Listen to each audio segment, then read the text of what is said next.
রোকেয়া রে আমি কি ইচ্ছা করিনি টাকা দেয় না আম্মা না রে ঠেলে হাড়ে দিচ্ছে মানে টাকা আসার পর হুনিতে গেলে কি বেলে করো বেলে আয়ত্তা না চলে এই টাকা তো আমি তো আম্মারে কইছি আম্মা আমি টাকা তুমি হড়ালে করি আমি নোয়াখালী যাই ইলেকশন করুন এতে তোর বিয়ে করুন কেন এটা আল্লাহ দোয়া লাগি রে এরকম করে ইচ্ছা আল্লাহ আর তো কই যে হাড়ি যায় রে তোর লাই এর আরে তুমি দেখছো না এই বেড়া যে কথা কইতে আছে ফোনে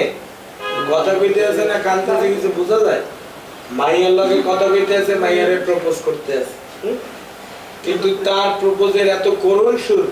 অন্য মনে হইতেছে সে মাইয়ার পায়ে ধরে কান্নাকাটি করে ভিক্ষা চাইতেছে ওকে আমি কিন্তু সব ইঞ্চি কিন্তু তুই কি এগুলো করছিস ইরে তোরা কি শুরু লাগাইছস দেখছেন একটা মানুষের লগে কথা বলতেছি আমি আরে তোর গিটার নালো দিলাম গরসের কিলে তোকে লাগি কথা কইতে আমি তার নয় তুই কথা কইতে আছো মুই তো ভাবছি তুই কান্নাকাটি করে ভিক্ষা চাইতে আছো রোকেয়ার কাছে রোকেয়া মোরে দুইটা টাকা দাও মোরে দুইটা টাকা দাও তোকে লগে থাকলে তো মানুষ থাকতো না হিসাব আর তোকে কল রাখ ফালতু কোন রোকেয়া রোকেয়া তুই আমার সিনো না রোকেয়া ভালোবাসো না তুই আমার এই রোকেয়া ভিক্ষুকের লগে প্রেম করো কা বাদ দাও গান শোনো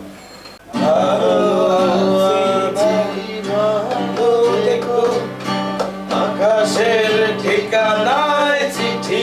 লিখো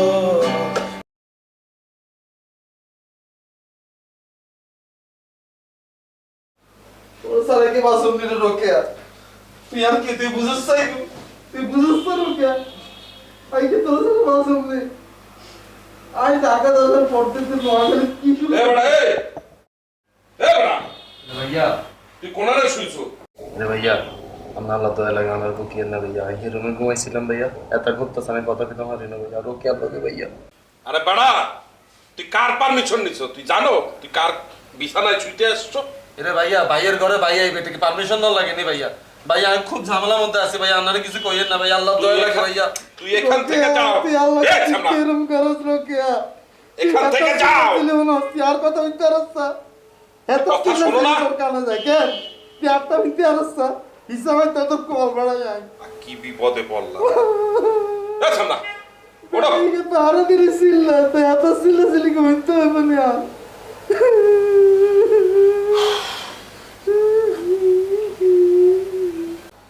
এই ওর পাড়া তুই তোর কথা কিছু মনে নেই এই সামনা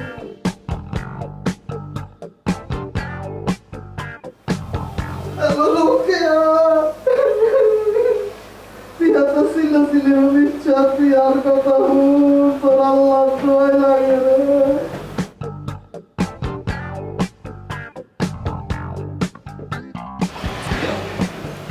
আপনি এটা কোনো কাম করছেন না भैया আপনি এমনো হাতাশটি দিন গোসল করেন না তার উপর আরো হিতির কথার মাঝখানে আপনি বাতাসে ছাড়ি দিয়েছেন আমরা বাতাসের ঠেলা তো রোকা জবান বন্ধ হয়ে গেছে ধরো মিয়া মানুষের যত্ন মিয়া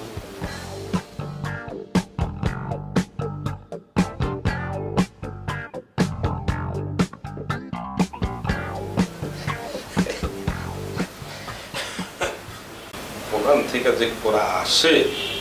অসভ্য বেয়াদব ছেলে কোনো আদব কায়দা বলে যে একটা কথা সেটাই জানে না কার বিছনায় আসছে শুই বেয়াদব ছেলে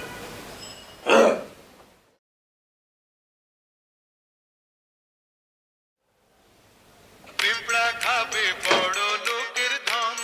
ও সোনা রে পিঁপড়া খাবে বড় লোকের ধন পিঁপড়া তোমার মালা গানি এদিকে তোমার আত্মীয় না হ্যাঁ এত ডাক্তার দিতে পারো না পাকিস্তানি কেন এত তো পরিপাকজনিত সমস্যা আছে এত সারাদিন দ্বিগুণ বতা এগুন তো বাইরে দিতে পারে না এত বাতাসের ঠেলা তো এর মধ্যে ঢুকা যাইতেছে না মুই যেটা বুঝি সেটা হইতেছে তোমারও কিন্তু বাতাসজনিত সমস্যা আছে তো তারও যেহেতু সমস্যা আছে তোমারও সমস্যা আছে দুই সমস্যাজনিত মানুষ যদি তোমরা একসাথে বসবাস করো তাহলে কিন্তু অন্যদের সমস্যা হইবে না এটা তো বুঝতে পারবে হ্যাঁ তাইলে তোমার আসলে উচিত ওইখানে চলে যাওয়া মগরে এখানে শান্তিতে থাকতে দেওয়া হ্যাঁ ও তোর বাড়ি তো বরিশাল কেন? আমি তো ভুলিয়ে গেছি, হেতার বাড়িও বরিশাল, হেতার বাড়িও বরিশাল, তো বরিশাল বরিশাল তো একই। না ঠিকই আছে, জেলার একটা টান থাকে না, খালি তো খাড়া চুল আর হাফ প্যান্ট বলে বুদ্ধি হয় না, বুঝেছো? মুই তো চিন্তা করতেছি তুমি বিয়া করানোর পর রোকেয়া তোমার লাগে থাকবে কেমনে, যে বাতাস তোমার